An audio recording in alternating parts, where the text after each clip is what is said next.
Hi everyone, this is Vaidehi और आज मैं आप सभी के लिए इंग्लिश के बहुत ही इंटरेस्टिंग ईडियम आप सभी के लिए लेकर आई हूँ।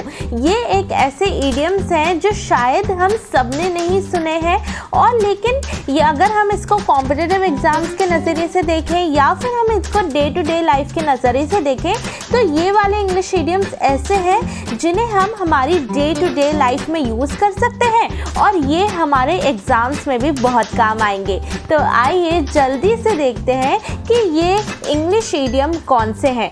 जो हमारा फर्स्ट इंग्लिश ईडियम है वो है at one beck and call. At one beck and call का सिंपल मतलब होता है किसी की भी सेवा में हमेशा तैयार रहना या फिर हमेशा तत्पर रहना। आपने अपनी लाइफ में ऐसे लोग ज़रूर देखे होंगे जो किसी की भी सेवा के लिए या फिर अगर कोई भी उन्हें ऑर्डर देता है या फिर अब कोई भी उन्हें कुछ भी करने के लिए कहता है वो हमेशा तैयार रहते हैं।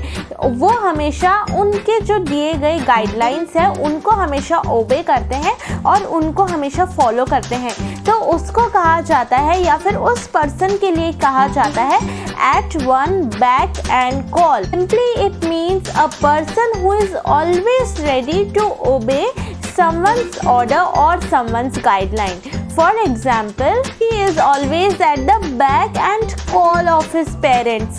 या फिर she was confined to a wheelchair but she had a nurse at her back and call. तो आई होप कि आपको ये वाला जो इंग्लिश ईडियम है at one beck and call समझ में आया होगा। इसके बाद जो हमारा नेक्स्ट इंग्लिश ईडियम है वो है गिफ्ट ऑफ द गैब। Gift of the gap simple जो मतलब होता है वो होता है भाषण देने की प्रतिभा होना।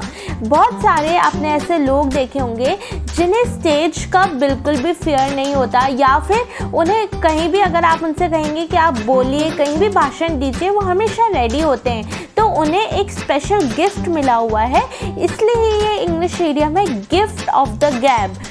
Simply it means the ability to speak easily and confidently in a way that makes people want to hear more and more and people want to listen to you and believe to you. For example, she has got the gift of the gab and she should definitely try her career in sales and marketing. या फिर lawyers are often born with the gift of the gab. तो I hope कि जो English idiom है gift of the gap, इसका मतलब होता है बोलने की प्रतिभा होना या फिर भाषण देने की प्रतिभा होना। A person who is always confident and who always finds easy to speak anywhere. इसके बाद जो हमारा नेक्स्ट इंग्लिश ईडियम है वो है टू मिस द बोट। अब टू मिस द बोट से ही हम अंदाज़ा लगा सकते हैं कि इसका मतलब होता है किसी भी अवसर को गंवा देना। हमारे पास बहुत सारे अवसर आते हैं, बहुत सारी अपॉर्चुनिटीज़ आती है, लेकिन कई बार ऐसा होता है कि हम उसको गंवा देते हैं।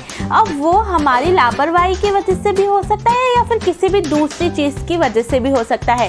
तो उसको कहा जाता है टू मिस द बोट, यानी कि कोई भी जो आया हुआ अवसर है उसको गंवा देना।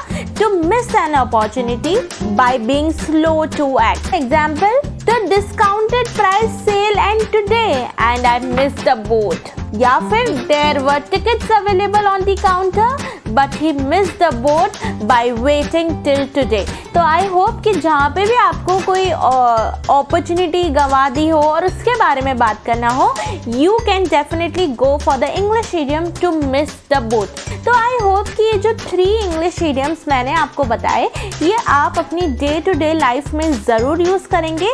और अगर आपको ये वीडियो अच्छी लगी हो then please hit the like button, do share, do comment, do subscribe, and I will meet you very soon. Till then, bye and do take care.